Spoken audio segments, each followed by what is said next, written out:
ദാവീദിനെ കണ്ടപ്പോൾ അബിഗയിൽ തിടുക്കപ്പെട്ട് കഴുതപ്പുറത്തു നിന്നിറങ്ങി ദാവീദിൻ്റെ മുമ്പിൽ നിലത്ത് മുഖം ചേർത്ത് വീണ് നമസ്കരിച്ചു.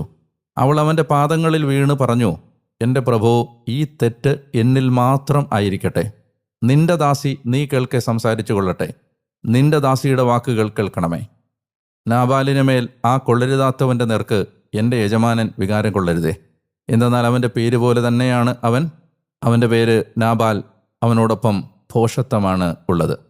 എൻ്റെ യജമാനനായ അങ്ങ് അയച്ച ഭൃത്യരെ അങ്ങയുടെ ദാസിയായി ഞാൻ കണ്ടതേയില്ല.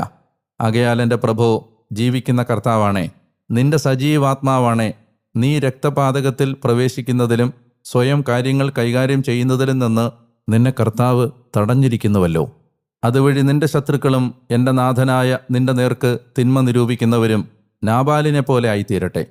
ഇപ്പോൾ നിന്റെ പരിചാരിക യജമാനനായി കൊണ്ടുവന്നിരിക്കുന്ന ഈ കാഴ്ച എൻ്റെ യജമാനൻ്റെ